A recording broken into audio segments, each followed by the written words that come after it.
Yeah, as I'm sure all your viewers know, there was talk of a no-fly zone in Western Ukraine at the very beginning of the war, and that was rejected for fear of NATO planes and personnel coming into direct conflict with Russians. Well, that day has arrived, and it wasn't because of anything NATO did; it's because of what the Russians did. So I think because the Russians have demonstrated over the last 3.5 years, almost 4 years now, that they're perfectly ready to attack civilian targets, that a no-fly zone could be one response. I think going back to the question of shipping in the Black Sea, that was another area that was talked about as saying that's hands off the Russian Black Sea fleet. I think that's something else we should consider too.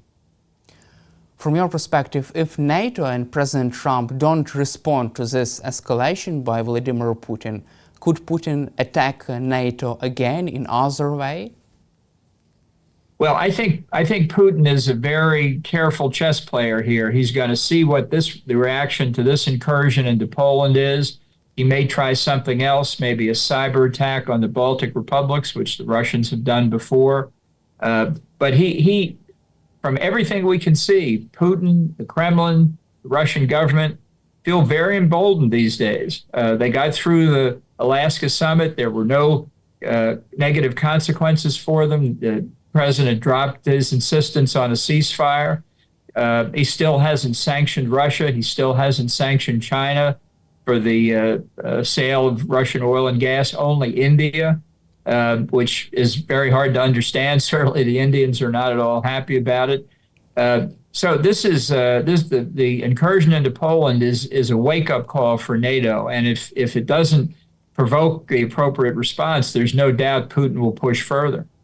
And don't you think that this incursion into Poland's airspace or attack by the Russian side aimed to prevent Trump from imposing secondary tariffs on Russian goods, Russian economy and other countries, because there were new discussions on this matter between American and European officials? Yeah, I think Putin sees or senses disunity. European governments have their own trouble. The government of France is in now picking its fifth prime minister in 2 years. The government in Britain is having difficulties. So when you have somebody in the White House like Trump, who's as erratic as he is, and disunity in Europe, I think Putin sees opportunities to take advantage of the alliance, and he's testing just how far he can go. It just underlines, again, as we've been discussing, why a strong response to the Polish incursion is so important. From your perspective, what are the risks for a wider war in Europe between Russia and NATO? The risks here are being caused entirely by Russia. And for 3.5 years, this fear of a wider war, I think, deterred the U.S. in particular and NATO from formulating a strategy for victory, not just to prevent Ukraine from losing the war, but to allow Ukraine to win the war. And again, it seems to me that this most recent incident underlines why the policy of restraint that we've been following has failed, because it has not met with corresponding behavior by Russia. When the West is restrained, the Russians advance. And I think the corollary to that is when the West says we simply don't accept that kind of behavior, that's when Russia falls back. Also, U.S. President Donald Trump said on Sunday that he's ready to move to the so-called, quote, second stage of sanctioning Russia. What does this mean, and do you expect President Trump to do this? Well, that's what he should do, certainly. He's got strong support in Congress to do it. The attack into Poland just underlines the imperative of acting very, very firmly. So this is a real testing point for everybody. If we don't get a strong response here from NATO allies, I think it will simply encourage Russia to take some other offensive action elsewhere. However, the Kremlin said on Monday that no sanctions would even force Russia to change its course in the war against Ukraine, according to Reuters. Do you also think so, that this won't work with the Russian side? Well, I think they're putting on a very aggressive front. They want to show they're confident. And based on the recent history over the past several months, they have every reason to be confident, since the White House has not carried through on its threats, and Russia's military continues to grind out advances, limited advances, but still advances at a very high human cost. So the record in front of Putin doesn't give him any cause to be concerned. Unless we do give him reason to be concerned, we're simply going to face more of this kind of belligerent behavior. Do you feel that now President Trump has realized that he has been played by Vladimir Putin? It has been a while since the last phone call between Trump and Vladimir Putin. Do you expect another phone call in the nearest future, or President Trump just decided to move forward with this matter, to walk away, or just to impose some sanctions and change his focus on other matters, issues? Well, I think it's hard to say how Trump is reading it at this point. I mean, it is he has been played. I think most of the world sees that. He may not see it that way, but I think in Putin's mind, he's getting his way.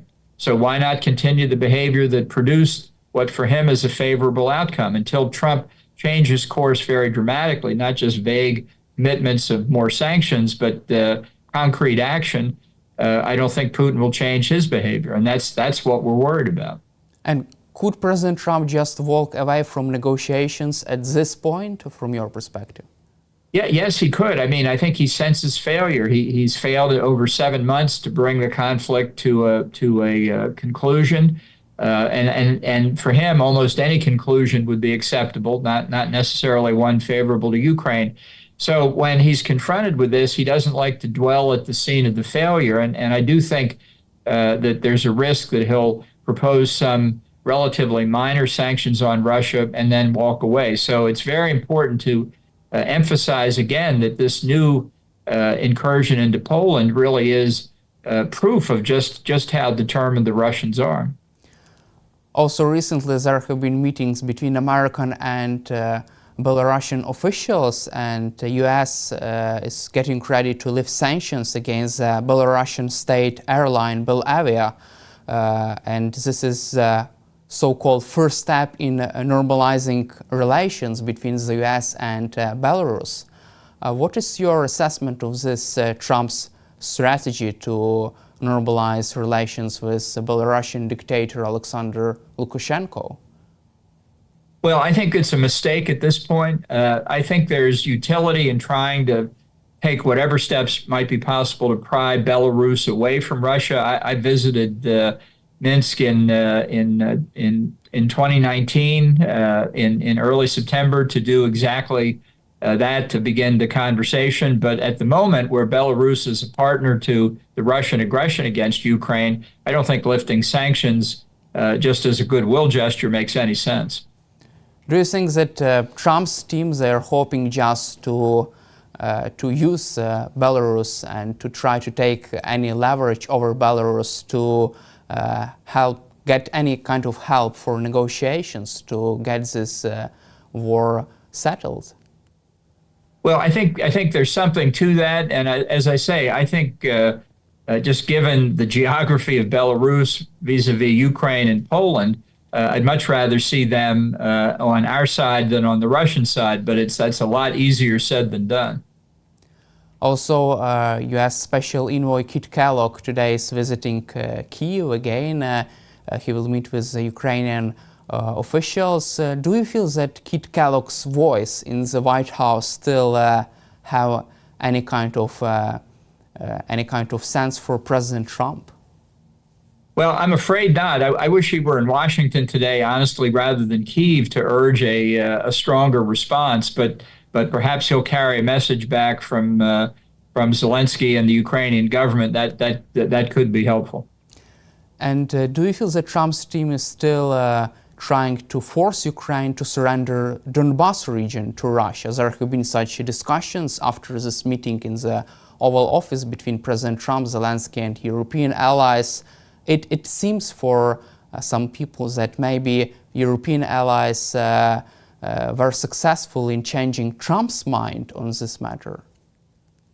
Well, I think Trump has a very simplistic view of what the issues are between Ukraine and Russia. It's just a matter of a few square miles here or there. He doesn't appreciate that what Putin wants is the recreation of the Russian Empire, and he wants Ukraine to be a part of it. That's not something you can compromise on. Let's also cover this big military parade in China. You also covered this matter in one of your answers. Chinese leader Xi Jinping, Russian dictator Putin, and North Korea's Kim Jong-un stood together publicly, participated in this big military parade. And I would like to begin this topic with this really interesting conversation between Xi Jinping, Putin, and Kim Jong-un about the possibility of living to 150 years. What does this indicate? Does this indicate that they are not ready to go somewhere else, to go away from their posts?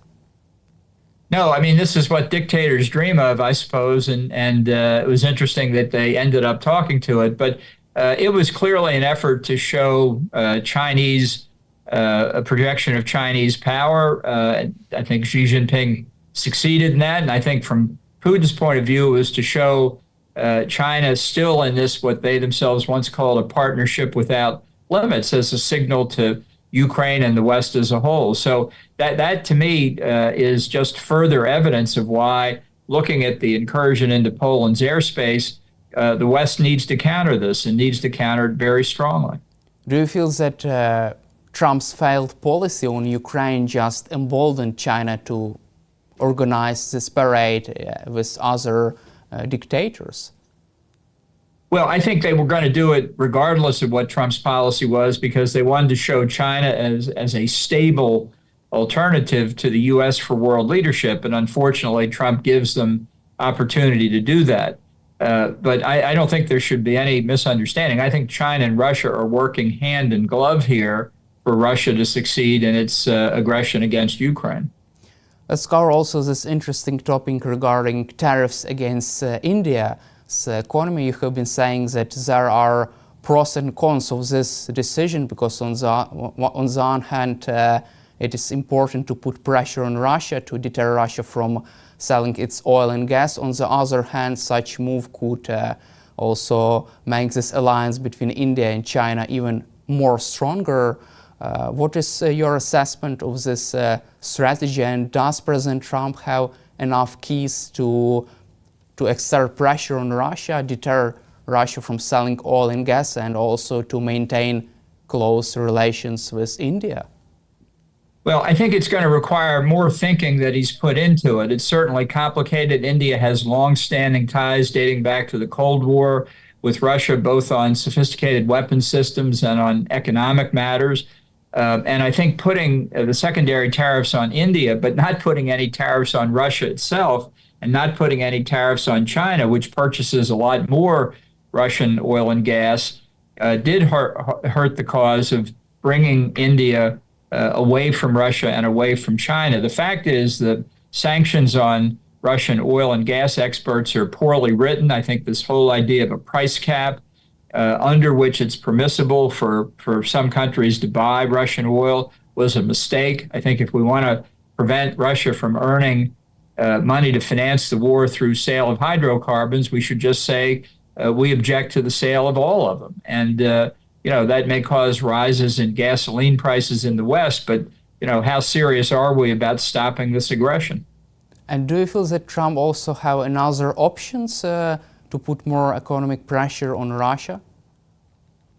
Sure, I think there are a lot of options, and I think enforcement of the existing sanctions could be tightened very substantially. That in and of itself would be a major change. Ukraine has destroyed 20% of Russia's oil refining capacity, according to the White House assessment. What is your assessment and take on this new Ukraine's sanctions against Russian economy? Well, I think the Russian economy is suffering, that's for sure, but not enough. And in a war of attrition against a smaller country like Ukraine, and given that in Russia there aren't exactly consumer and democratic voter protests that influence decision making in the Kremlin, much more has to be done. And both in terms of stabilizing the Ukrainian economy on one side and putting more pressure on Russia on the other.